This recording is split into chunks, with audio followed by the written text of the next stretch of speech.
Hello दोस्तों, आज हम पढ़ने जा रहे हैं केमिस्ट्री का पहला chapter chemical reactions and equations. Chemical reactions and equations में हमसे सबसे पहले बात करेंगे केमिकल रिएक्शंस है क्या चीज़। केमिकल रिएक्शंस से पहले बात करते हैं केमिकल ही क्या है, ठीक है। बाद में हम रिएक्शंस की बात करते हैं। सबसे पहले केमिकल रिएक्शंस एंड इक्वेशंस। ये हम बात करते हैं केमिकल रिएक्शंस एंड इक्वेशंस की। केमिकल रिएक्शंस से पहले अब केमिकल की बात कर लेते हैं। ये क्या चीज है? केमिकल एक्चुअल में एक मैटर है जो आप लोग पढ़ करके आए। केमिकल मैटर है तो मैटर आप 9th क्लास में पढ़े हैं। पहला चैप्टर मैटर है इन आवर सराउंडिंग मैटर। तो मैटर में अगर आता है केमिकल्स तो चौक केमिकल है, बिल्कुल केमिकल है।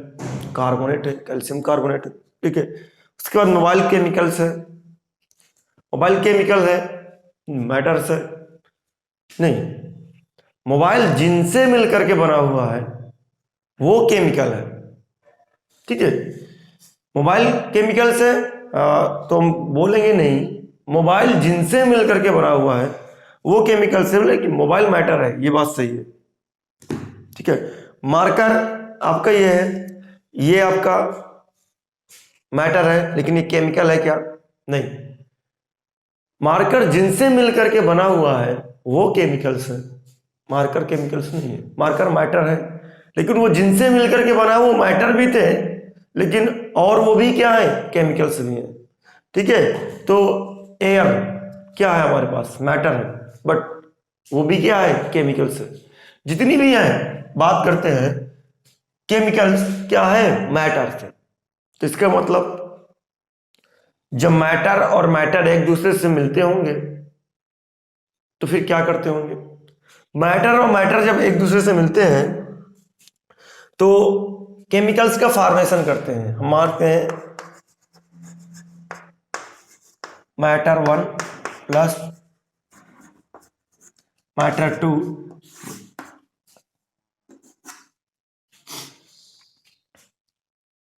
gives a new matter, matter 3, ठीक है। M1 M2 gives M3। ये बात पाते हैं। ये M1 और M2 अगर एक दूसरे से मिलते हैं, मैटर 1 और मैटर 2 एक दूसरे से मिलते हैं तो न्यू मैटर का फॉर्मेशन होता है। तो न्यू मैटर का जब फॉर्मेशन होता है तो ये केमिकल्स फिर से मिलता है। अभी केमिकल्स है क्या चीज? हमने 9th क्लास में आपसे बताया था कि जब दो मैटर एक दूसरे से मिलते हैं तो मिक्सचर्स का फॉर्मेशन करते हैं। तो यहाँ पास भी वही सिस्टम होना चाहिए, केमिकल्स का फॉर्मेशन क्यों करता है? तो M1 और M2 दो मैटर्स है हमारे पास और दोनों को मिक्स किया, एक न्यू मैटर मिला। न्यू मैटर आपकी एक ऐसा है, मिक्सचर है या केमिकल्स है, या डिसाइड करते हैं क्या है। हमने 9th क्लास में ये भी देखा था कि जब हम शुगर को मिक्स करते हैं विथ वाटर के साथ हमें क्या मिलता था? एक शुगर का सिरप मिलता था। क्या मिलता था? Sugar syrup. अगर बात करें तो शुगर सिरप मिलता था। अभी शुगर सिरप में है क्या चीज? शुगर सिरप में शुगर के मॉलिक्यूल जो होते हैं वो सेपरेट होते हैं। शुगर के जो मॉलिक्यूल्स होते हैं वो आपके वाटर के मॉलिक्यूल्स के बीच में छिप जाते हैं। वहां पास आपको बताया गया था कि जब आप मिक्स करते हैं तो आपका जो वॉल्यूम लेवल है आपका वाटर का वो इंक्रीज नहीं करता है। आप शुगर डाल देते हैं तब भी इंक्रीज नहीं करता है। क्या उसके रीजन क्या था? आपको ये भी बताया गया था कि वाटर के अंदर मॉलिक्यूल्स के बीच में स्पेस होता था, उनके मॉलिक्यूल्स के पार्टिकल्स के बीच में स्पेस होता था। वही स्पेस में जाकर के ये शुगर छिप जाते थे, मॉलिक्यूल्स इनके यानी एटम्स इनके, ठीक है। तो शुगर अलग और वाटर अलग लिखा जाए। तो इससे हमें कुछ नया नहीं मिलता था, कुछ नया नहीं मिलता था। मतलब जो प्रॉपर्टीज इसकी हैं शुगर की अकेले है, वही प्रॉपर्टी आपकी शुगर की वाटर के साथ मिक्स होने के बाद भी है, कुछ नया नहीं मिला। तो इस टाइप को हम क्या कहते थे? मिक्सचर्स कहते थे। बट अगर आप बात करें यहां पास कि जब आपको एक दो मैटर मिले और दोनों मैटर मिलकर के एक न्यू मैटर का फॉर्मेशन कर दें और इंटायर प्रॉपर्टी जो इसकी है, इंटायर प्रॉपर्टी जो है, जितनी भी प्रॉपर्टीज है इसकी M3 की, इससे डिफरेंट हो,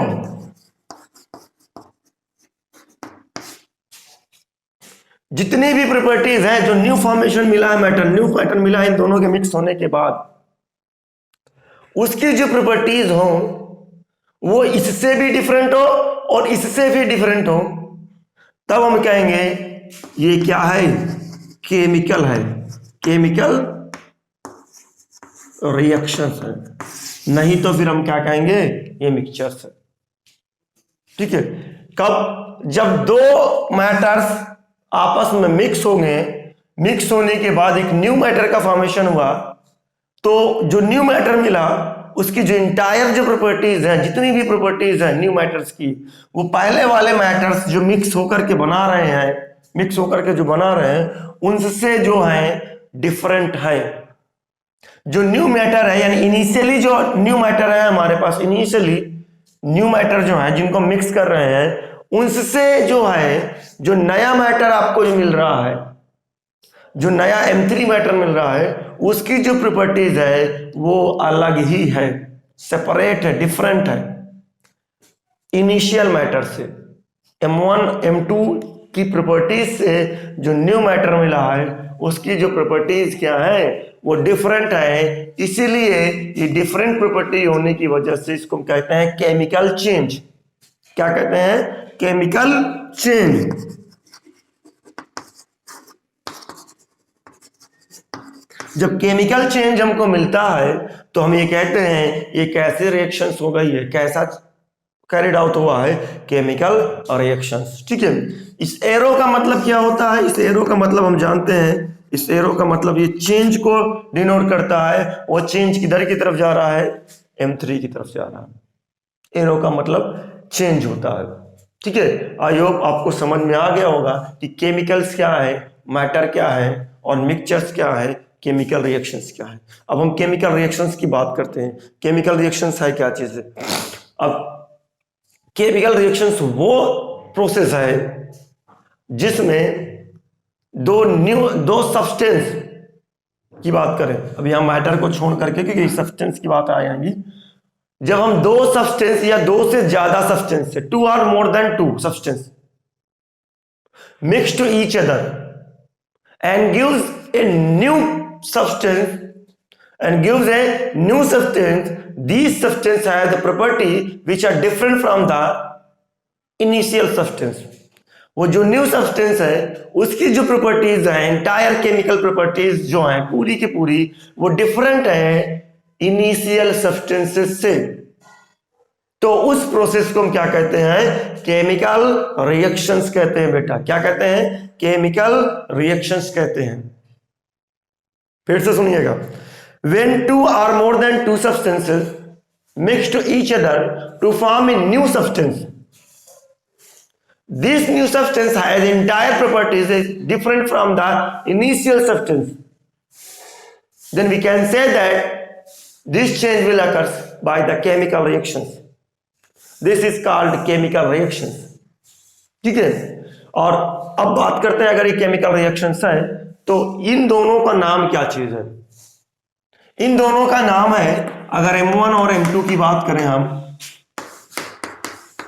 तो इन दोनों को हम कहते हैं रिएक्टेंट बेटा कहते हैं। क्या कहते हैं? रिएक्टेंट कहते हैं। और इनको क्या कहते हैं? प्रोडक्ट कहते हैं। क्या कहते हैं? प्रोडक्ट। ठीक है। रिएक्टेंट एंड प्रोडक्ट, इनिशियली जो सब्सटेंस हम मिक्स करते हैं, जो पहले इनिशियली जो सब्सटेंस मिक्स करते हैं वो हमको क्या कहलाता है? वो सब्सटेंस सारे के सारे जो इनिशियली मिक्स किए जाते हैं वो रिएक्टेंट कहलाते हैं। जो फाइनली मिक्स करने के बाद जो मिलते हैं उनको हम प्रोडक्ट कहते हैं। रिएक्टेंट की अपनी एक केमिकल प्रॉपर्टीज होगी और प्रोडक्ट की अपनी एक केमिकल प्रॉपर्टीज होगी, और ये दोनों केमिकल प्रॉपर्टीज जो इनकी है कि रिएक्टेंट की केमिकल प्रॉपर्टीज और प्रोडक्ट की केमिकल प्रॉपर्टीज क्या होंगी? आपस में डिफरेंट होंगी। ठीक है, तो ये हमको पता चला कि जो इनिशियली मिक्स किए जाते हैं सब्सटेंसेस या मैटर, उनको हम क्या नाम देते हैं? रिएक्टेंट कहते हैं, और जो हमको मिक्स करने के बाद मिलता है उसको क्या कहते हैं? प्रोडक्ट कहते हैं। ठीक है, तो आई होप आपको समझ में आएगा होगा कि केमिकल रिएक्शंस क्या चीज है। Chemical reactions are those process in which two or more than two substances mix and gives a new substance. These new substances are entire chemical properties is different from the initial substances. ठीक है, आपकी जो new substances मिल रहा है, simple मोटा मोटा अगर देखें, जो नया सब्सटेंस मिल रहा है, जो प्रोडक्ट के रूप में नया सब्सटेंस मिल रहा है, इसकी केमिकल प्रॉपर्टीज और इन दोनों की केमिकल प्रॉपर्टीज आपस में क्या होंगी? डिफरेंट होंगी बेटा। आई होप आपको समझ में आया होगा। और फिर मैं एक चीज और बता दूं, इन दो सब्सटेंसेस में जो भी आपका मैटर होगा, इसमें जो ओल्ड बॉन्ड होगा आपस में, ओल्ड बॉन्ड ब्रेक कर जाएगा। क्या चलेगा करेगा? ओल्ड बॉन्ड ब्रेक, और इसमें क्या है? New bond form. ठीक है, इसमें रिएक्टेंट में क्या होगा? जब रिएक्शंस करेंगे तो अपने बॉन्ड को ब्रेक करेंगे, तब जाकर के एक दूसरे से मिक्स होंगे। ये न्यू ओल्ड बॉन्ड जो इनके बीच M1 के बीच में जो ओल्ड का बॉन्ड का फॉर्मेशन है और M2 के बीच में ओल्ड जो बॉन्ड का फॉर्मेशन है, ये अपने अपने बॉन्ड जो ओल्ड बॉन्ड है उनको ब्रेक कर जाएंगे, और ब्रेक करने के बाद में एक नया बॉन्ड का फॉर्मेशन होगा। उस नए बॉन्ड फॉर्मेशन के द्वारा जो M2 बनेगा उसकी जो केमिकल प्रॉपर्टीज जो होंगी वो ऑलरेडी डिफरेंट होंगी इनिशियल रिएक्टेंट से। तो हम यहां पर जानते हैं in reactant side old bond is break and product in product side new bond formed. ये भी कहते हैं हम in reactant side old bond breaks and product side new bond formed. ठीक है, तो आई होप आपको ये समझ में आया होगा। मैं यहां पर एक एग्जांपल ले लेता हूं। अगर आप देखिए एग्जांपल क्या लेता हूं,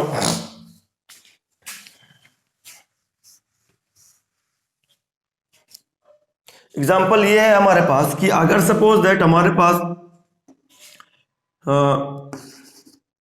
CaO कैल्शियम कार्बोनेट, इसका क्या नाम है? कैल्शियम कार्बोनेट,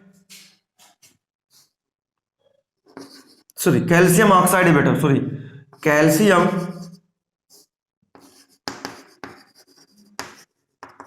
ऑक्साइड, ये सॉलिड फॉर्म में होता है। इसी को हम नाम देते हैं क्विकलाइम। क्या नाम देते हैं? क्विकलाइम। ये रिएक्ट करता है वाटर के साथ में, वाटर लिक्विड है, और अगर ये रिएक्ट किया, रिएक्ट करने के बाद आपको क्या दिया? ये दिया CaOH का होल ट्वाइस, और ये आपका एक्वस होता है बेटा, क्योंकि आपका जो सॉलिड है और वाटर है ये दोनों मिक्स करके एक न्यू सॉल्यूशन का फॉर्मेशन करेंगे जो एक्वस कहलाता है।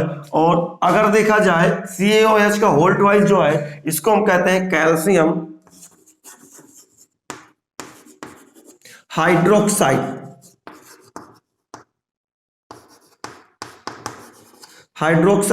और अगर देखा जाए कैल्शियम हाइड्रोक्साइड की अगर बात करें, तो हम अगर बात करते हैं इसका जो लोकल नेम है मोनू गोलू सोनू, जो भी आप कहते हैं घर में, क्योंकि स्कूल का कुछ और नेम होता है और घर का कुछ और नेम होता है। तो ये कैल्शियम हाइड्रोक्साइड भाई साहब स्कूल का नेम है, और जो ये मोनू गोलू जो आपके हैं जो घर के नेम होते हैं, उसको हम इसका घर का नेम क्या कहते हैं? Slagged lime.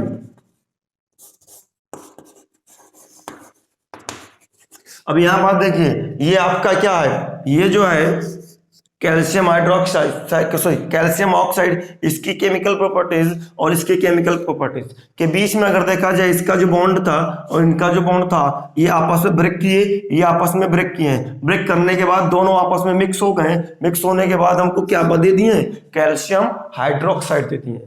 ये न्यू बॉन्ड का फॉर्मेशन यहाँ हुआ, कैल्शियम हाइड्रोक्साइड। हाइड्रोक्साइड एक नया पॉलीएटॉमिक आइटम्स यानी कंपाउंड आइटम्स आ गया हमारे पास, और कैल्शियम से मिक्स होकर हमें दिया आपका स्लैग्ड लाइन दिया, मींस कैल्शियम हाइड्रोक्साइड किया। अब इनकी जो केमिकल प्रॉपर्टीज होंगी वो इससे डिफरेंट होंगी, ठीक है। इसकी जो केमिकल प्रॉपर्टीज है वो डिफरेंट है as compare to initially reactant chemical properties, ठीक है। तो आई होप आपको समझ में आया होगा। इसको हम कहते हैं केमिकल रिएक्शंस कहते हैं, ठीक है। केमिकल रिएक्शंस आपको समझ में आ गई होगी।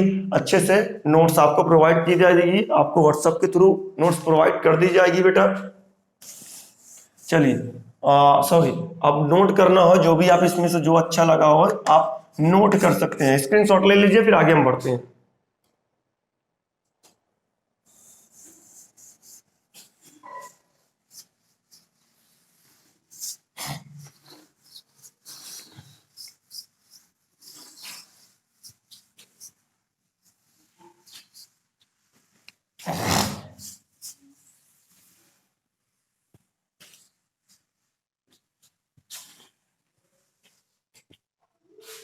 चलिए अब बात करते हैं कि ये केमिकल रिएक्शंस आपको समझ में आ गई, केमिकल रिएक्शंस क्या होती हैं। अब बात चलती इस बात की है, how to identify the chemical reactions will occurs. हम कैसे पहचानेंगे कि केमिकल रिएक्शंस हो रही है या नहीं हो रही है। इन्वायरमेंट में तो भाई बहुत से ढेर सारे मैटर्स मिक्स करते हैं, और ढेर सारे मैटर मिक्स करते हैं। मिक्स करने के बाद न्यू मैटर का फॉर्मेशन होता है। दो सब्सटेंस अगर बैठते हैं, दो सब्सटेंस के बाद एक न्यू सब्सटेंस का फॉर्मेशन होता है। लेकिन हम कैसे पहचानेंगे कि ये न्यू सब्सटेंस जो बना हुआ है इसकी केमिकल प्रॉपर्टीज अलग है, रिएक्शंस हुई है या नहीं हुई है, इसको कैसे पहचानेंगे? How to identify the chemical reaction will occur. कैसे पहचानेंगे कि हम केमिकल रिएक्शंस अकर हुई है या नहीं हुई है? तो हमारे लिए कुछ 4 फिनोमिनाज हैं, उससे हम जान सकते हैं कि केमिकल रिएक्शंस हुई है या नहीं है। जैसे अगर हम देखें कि अगर केमिकल रिएक्शंस होती है तो कलर का चेंज होना, दो केमिकल्स मिक्स किए गए हैं और अगर जो न्यू केमिकल्स मिला है उसका जो कलर में चेंजेस आता है तो हम ये जान जाते हैं, हम पहचान जाते हैं कि केमिकल रिएक्शन अंदर हुई होगी, इससे कलर में चेंजेस आया हुआ है, ठीक है। अगर हम देखते हैं दो सब्सटेंस मिक्स करते हैं तो अगर टेम्परेचर में चेंज होता है, टेम्परेचर चेंज हो जाता है, टेम्परेचर के चेंज होने से हमको ये पता चल जाता है कि केमिकल रिएक्शंस हुई है, हम जान जाते हैं केमिकल रिएक्शंस हुई है। उसके बाद अगर देखें, अगर हम दो केमिकल रिएक्शंस को क्या नाम है अगर मिक्स करते हैं, मिक्स करने के बाद हमें गैसेस मिलती हैं, अगर गैस मिलती हैं तब भी हम जान जाते हैं कि केमिकल रिएक्शंस हुई है, ठीक है। हमें गैसेस मिलती हैं तो हम भी ये जान जाते हैं केमिकल रिएक्शंस हुई हैं। दूसरी बात, अगर देखा जाए कि अगर हम दो मैटर्स को मिक्स करें और दो सब्सटेंस को रिएक्टेंट को मिक्स करें और आगे स्टेट में चेंज आता है, स्टेट में चेंज आता है, तब भी हम जान जाते हैं कि आपका केमिकल रिएक्शंस हुई हैं। अगर केमिकल रिएक्शंस होंगी तो 4 में से कुछ ना कुछ आपको दिखेगा ही, या तो कलर में चेंज दिखेगा, या तो आपका स्मेल आपका गैसेस निकलेंगी, या तो फिर अगर देखें तो आपका स्टेट में चेंज आएगा, या फिर आप देखें टेम्परेचर में चेंजेस आएगा। कुछ ना कुछ आपको दिखेगा और उसी से आइडेंटिफाई कर पाएंगे ये आपका केमिकल रिएक्शंस हुई है या नहीं हुई है, ठीक है। तो हम उन्हीं की फिनोमिना की बात करते हैं, एनसीईआरटी की एक्टिविटी से बात करते हैं। आपको एक पहले एक्टिविटी दिया गया है कि पहले एक्टिविटी दिया गया है मैग्नीशियम को ऑक्सीजन के साथ, मैग्नीशियम रिबन को, मैग्नीशियम सॉलिड है और ऑक्सीजन गैस है बेटा, इनका ये इधर की तरफ जो Sg वगैरह लिखा रहता है ये स्टेट का फॉर्मेशन है, स्टेट है, किस स्टेट में अभी है। ऑक्सीजन जो है अभी गैस के स्टेट में है, गैसियस फॉर्म में है, और मैग्नीशियम रिबन होती है, सॉलिड होती है, इसलिए उसका एस को सॉलिड को हम एस से रिप्रेजेंट करते हैं, गैस को हम किससे रिप्रेजेंट करते हैं, जी से रिप्रेजेंट करते हैं। तो हमें इसको जलाने पर अगर देखा जाए ये रिबन जो है मैग्नीशियम रिबन है बेटा, ये मैग्नीशियम रिबन है, इसका नाम सिंबल जो होता है मैग्नीशियम को Mg होता है। इसको जब जलाते हैं तो जलाने से, ठीक है, बर्न, जब जलाते हैं तो हमको क्या क्या दिखता है, ठीक है, हमें एक डजलिंग लाइट दिखती है, जलती जलती हमें एक डजलिंग लाइट दिखती है। कैसी लाइट? डजलिंग लाइट।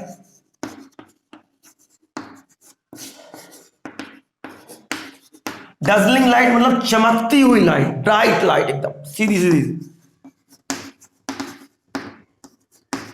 अगर बात करें कैसी लाइट, ब्राइट लाइट दिखती है, एकदम चमकती हुई लाइट, ठीक है। जब हम इसको बर्न करते हैं तो हमें खूब चमकती हुई लाइट दिखती है, ठीक है। और उसके बाद हमें पूरा ये जब जल जाएगा, तो जब जल जाने के बाद हमें एक चाइना डिश कह ले, या आप अपने घर में जो भी कटोरी वगैरह हो, उसमें चाइना डिश इसलिए है क्योंकि वो जो मिल रहा है आपको केमिकल्स, वो किसी और मेटल के साथ रिएक्शन ना करने पाए, इसलिए हम चाइना डिश का उपयोग करते हैं। यहां पास अगर देखें तो हमें व्हाइट कलर का पाउडर मिलेगा, जलने के बाद व्हाइट कलर का पाउडर मिलेगा, पाउडर। अगर इसको जलाते हैं तो जलाने के बाद व्हाइट कलर का पाउडर मिलेगा, और उस पाउडर का क्या नाम है? MgO।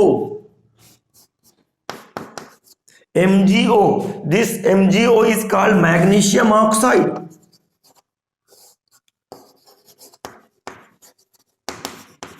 Magnesium oxide, this MgO called magnesium oxide. We can say that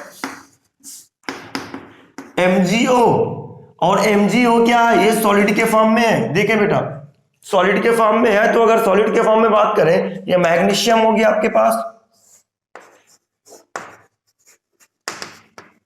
ये हो गया ऑक्सीजन, ये हो गया मैग्नीशियम ऑक्साइड,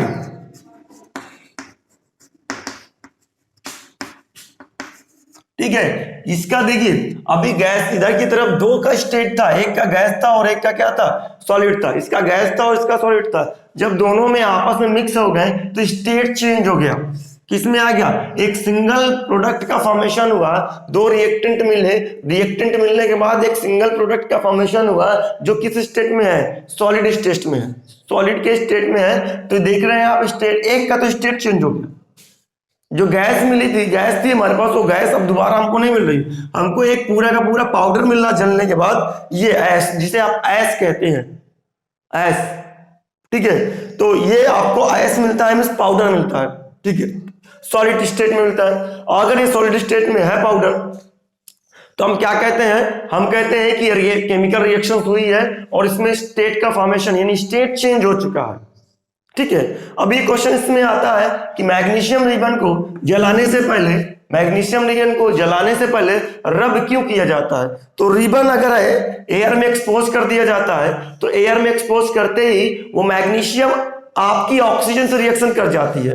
ऑक्सीजन से जब रिएक्शन कर जाएगी तो ये रिबन है, सपोज दैट इस रिबन में ऊपर से ऑक्सीजन की लेयर चढ़ जाएगी इस तरीके से। ये जो लेयर है, इस तरीके की लेयर चढ़ जाएगी, और जब ये लेयर चढ़ जाती है तो ये दोबारा ऑक्सीजन से रिएक्शन करने को प्रिवेंट करती है। क्या करती है? रोकती है कि दोबारा ऑक्सीजन इधर की तरफ रिएक्शंस इस अंदर मैग्नीशियम, इसके मैग्नीशियम के अंदर जो है वो रिएक्शंस ना हो, ये देखा जाता है। अगर मैग्नीशियम पे रिएक्शंस नहीं होगा तब आपका ये मैग्नीशियम अंदर सेफ होगा, क्योंकि मैग्नीशियम क्या होता है? हाई रिएक्टिव एलिमेंट होता है। अगर रिएक्टिविटी सीरीज बात करेंगे मेटल्स में, रिएक्टिविटी सीरीज में, तो मैग्नीशियम जो होता है वो रिएक्टिव एलिमेंट होता है, ऑक्सीजन से तुरंत रिएक्शन कर जाता है।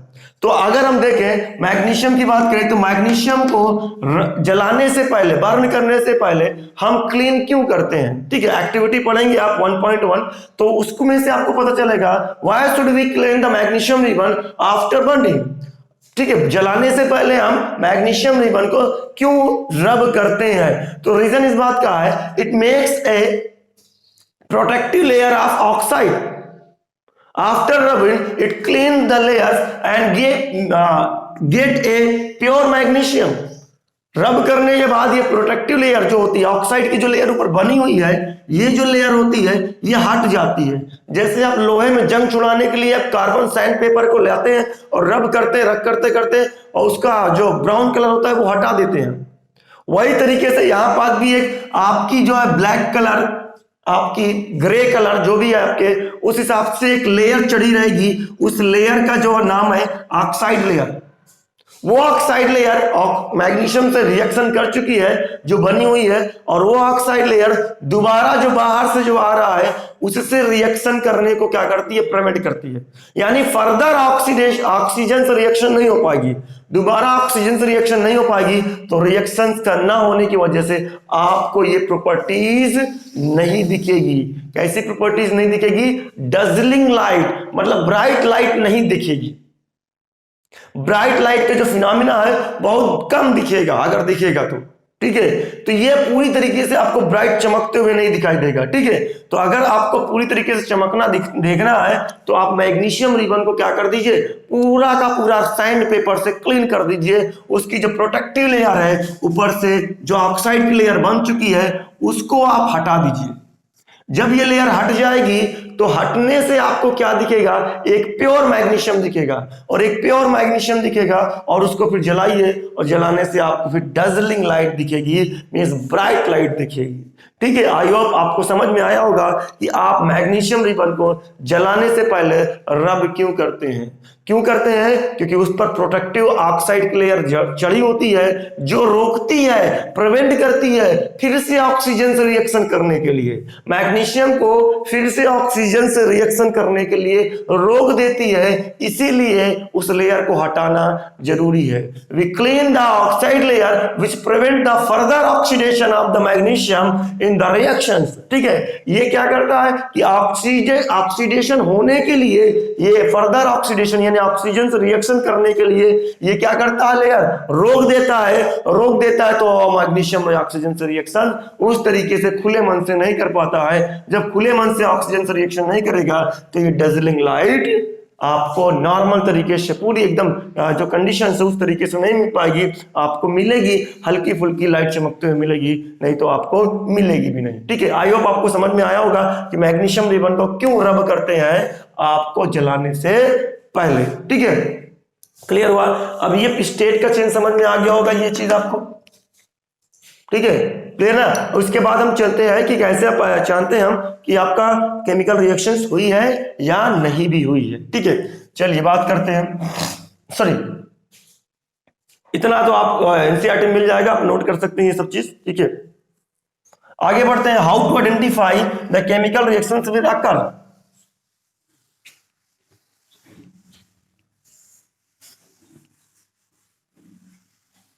अब पहला टास्क हमारा ये है, टास्क ये है how to identify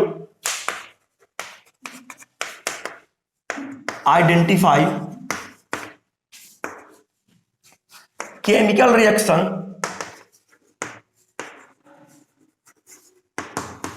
will occur. Chemical reactions क्या है, हो रही है। आपको कैसे पता कि केमिकल रिएक्शंस हो रही है? भाई मैटर तो बहुत ढेर सारे मिक्स है, इन्वायरमेंट में खूब ढेर सारे मैटर है, और उन मैटर्स की अगर बात करें तो मैटर्स में क्या क्या हो सकता है, भाई खूब ढेर सारे मैटर है। कैसे पता चलेगा कि केमिकल रिएक्शंस हो रही है या नहीं है? एनसीईआरटी में आपके शुरू में ही बहुत ढेर सारे एग्जांपल दिया है कि फल का पकना है, खाना का बनना है, ये सब चीज दिया हुआ है, ठीक है। ये तो रियलिटी है, आप डेली लाइफ में देखते हैं केमिकल रिएक्शंस आपकी है। आप खाना अगर देखें, कच्चा आलू खाएं तो कुछ अलग उसका स्वाद होगा, पका हुआ आलू खाएं तो कुछ अलग स्वाद होगा, ठीक है। तो उसकी केमिकल प्रॉपर्टीज क्या हो जाती है, चेंज हो जाती है। जब केमिकल प्रॉपर्टीज जो है इनिशियली सब्सटेंस की चेंज होकर के न्यू सब्सटेंस का फॉर्मेशन हो जाता है, तो उसको हम कहते हैं केमिकल रिएक्शंस हुई है। लेकिन पहचानेंगे कैसे कि केमिकल रिएक्शंस हुई है, ठीक है। Example take example with one by one, ठीक है। तो कैसे पहचानेंगे चेंज इन स्टेट? सबसे पहले कैसे पहचानेंगे चेंज इन स्टेट? स्टेट में चेंज, केमिकल के स्टेट में चेंज। अब केमिकल के स्टेट में कैसे चेंज होगा ये देखिए। केमिकल की स्टेट में चेंज कैसे होगा? आप क्या कहते हैं, हाइड्रोजन गैस लीजिए, हाइड्रोजन गैस, ठीक है, हाइड्रोजन गैस और प्लस ऑक्सीजन गैस लीजिए भाई।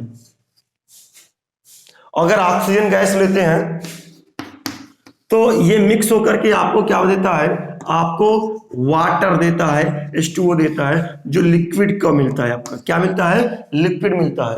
अभी ये दोनों गैसेज हैं, अभी पीछे भी एग्जांपल लिया था, हालांकि वो इक्वेशन मैंने बैलेंस नहीं की थी, आपको बैलेंस करना है तो इधर Mg की तरफ 2 लगा दीजिएगा और MgO की तरफ भी 2 लगा दीजिए, बैलेंस हो जाएगी इक्वेशन, ठीक है।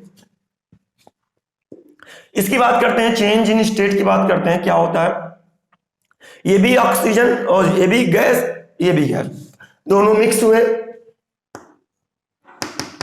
मिक्स होने के बाद एक नई सब्सटेंस का फॉर्मेशन हुआ, जो नया सब्सटेंस बना उसकी केमिकल प्रॉपर्टीज जो है इससे बेटर है, मतलब इससे डिफरेंट है, ठीक है। तो अगर देखा जाए तो ये स्टेट में चेंज हुआ, स्टेट में चेंज हुआ, और जब स्टेट में चेंज हुआ तो गैसियस से किसमें गया, लिक्विड में गया। गैसियस में किसमें, गैसियस फॉर्म से दोनों गैस में थे, मिक्स होने के बाद क्या हो गए, लिक्विड बन गए, किसमें बन गए, लिक्विड बन गए। अब गैसियस फॉर्म से लिक्विड में बन गए तो ये हमको दिखाता है कि आपकी रिएक्शंस हो गई है, केमिकल रिएक्शंस हो गई है, कि एक नया सब्सटेंस मिल रहा है, हमने गैस मिक्स किया था लेकिन मिल रहा है पानी, वाटर मिल रहा है, मींस लिक्विड मिल रहा है। तो इस तरीके से हमको पता चलता है कि रिएक्शंस अंदर हो गई है। दूसरी बात, दूसरी एक्टिविटी आपके पास अगर देखा जाए तो हमारे पास है कि change in order, change in order,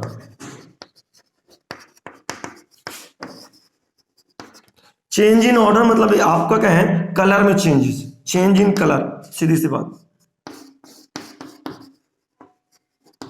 change in colour, colour में चेंजेस की बात करें तो क्या होता है, ठीक है, कलर की चेंजेस की बात करते हैं तो मिलेगा क्या हमें, अगर देखा जाए तो हम यहां पास एग्जांपल लिया,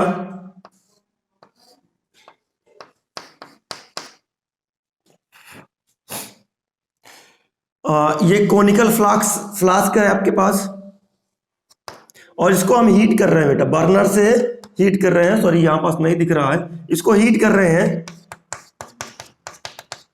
और इसमें क्या डाले हुए हैं, इसमें डाले हुए हैं, सॉरी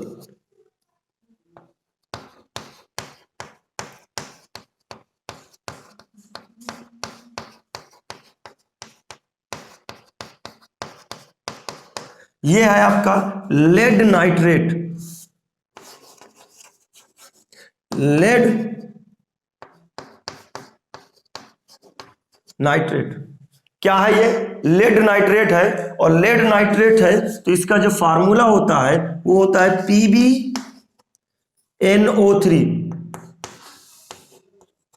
होल ट्वाइस, PbNO3 का होल ट्वाइस, ये सारी रिएक्शन एनसीईआरटी में मिलेंगी आपको, PbNO3 का होल ट्वाइस ये फार्मूला होता है इसका। अब जब इसको हीट करते हैं ये फार्मूला होता है, लेकिन इसका कलर पे ध्यान दें, इसका कलर क्या चीज है, इसका कलर होता है व्हाइट, कौन सा कलर होता है, व्हाइट होता है। जब हम इसको हीट करते हैं, जलाते हैं, तो हीट करने के बाद हमको क्या मिलेगा, कॉक लगा दीजिए और एक पाइप लगा दीजिए, ठीक है, जिससे आपको पता चले, ये पाइप लगा दीजिए यहां से, आप हीट कर रहे हैं, ये कॉक है, ठीक है, पूरी की पूरी तरीके से बंद है, और ये पाइप बाहर अंदर की तरफ इंसर्ट है, ठीक है। तो जब आप इसको हीट करते हैं, मींस PbNO3 का होल ट्वाइस को आपने क्या किया, ये सॉलिड था बेटा, क्या है, व्हाइट कलर का सब्सटेंस है, इसका नाम है लेड नाइट्रेट, क्या नाम है इसका, लेड नाइट्रेट, लेड नाइट्रेट, और किस कलर का सब्सटेंस होता है, व्हाइट कलर का सब्सटेंस होता है, किस कलर का, व्हाइट कलर का सब्सटेंस होता है। और जब इसको हीट करते हैं तो मिलता क्या चीज हमको, हीट करते, हीट मतलब एनर्जी आप दे रहे हैं, हीट कर रहे हैं तो आपको क्या दिखेगा, अगर आप हीट करेंगे तो ये जो व्हाइट कलर का सब्सटेंस है, ठीक है, जो सॉलिड फॉर्म में है, ये मिलेगा आपको PbO सॉलिड, PbO सॉलिड, ठीक है, PbO सॉलिड, ये मिलेगा लेड ऑक्साइड, और इसी को हम कहते हैं, नाम देते हैं लेड मोनोऑक्साइड, क्योंकि एक ऑक्सीजन जिसके पास है उसको मोनो हम लगा सकते हैं, लेड मोनोऑक्साइड।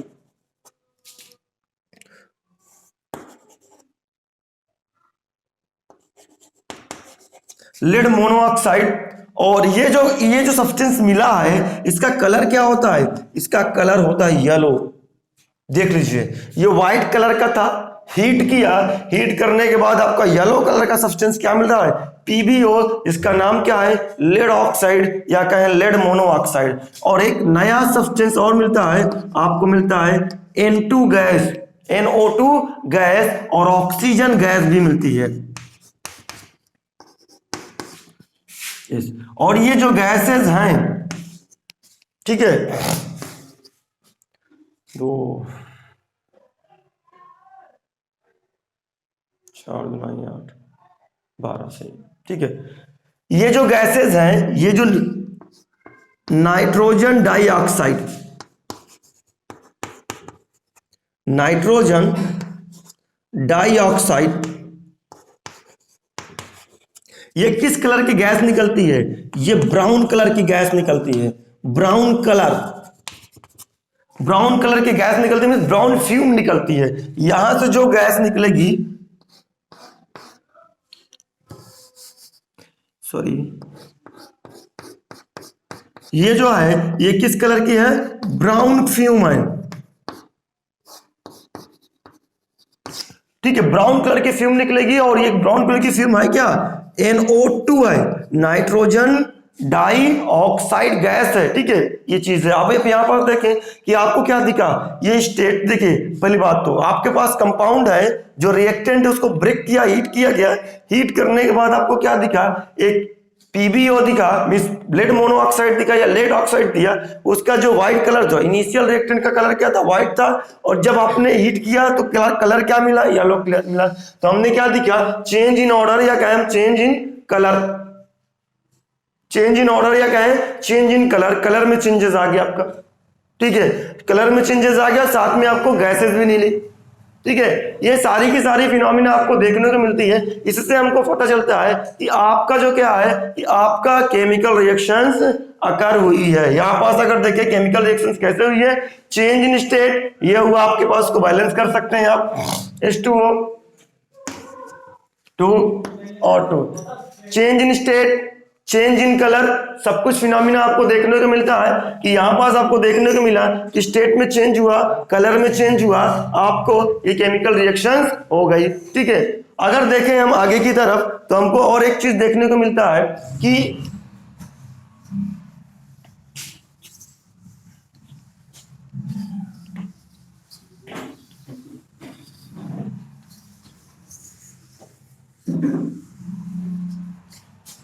और भी फिनोमिना हमारे पास है।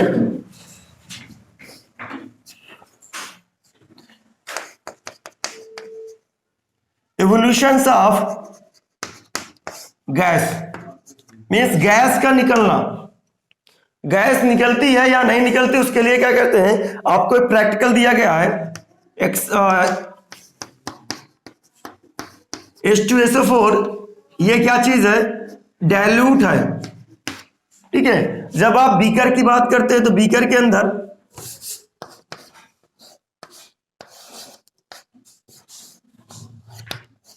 बीकर में आप जिंक के ग्रैनुअल्स टुकड़े डाल देते हैं, जिंक के ग्रैनुअल्स पड़े हैं इसमें, और प्लस H2SO4 पड़ा हुआ है, ठीक है। ये जब आप रिएक्ट करता है तो Zn सॉलिड, सॉरी यहां पास ZnS जो है H2SO4 के साथ रिएक्शंस करता है, तो मिलता क्या चीज है, जब रिएक्शंस करेगा तो ZnSO4 मिलेगा, और प्लस ये गैस निकलेगी।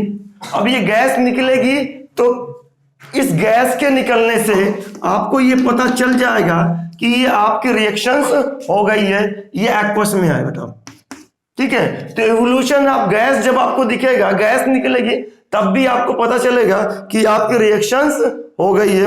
दूसरी अगर बात करें, इंक्रीज इन टेम्परेचर, जो चौथा है वो क्या कहता है, इंक्रीज इन टेम्परेचर।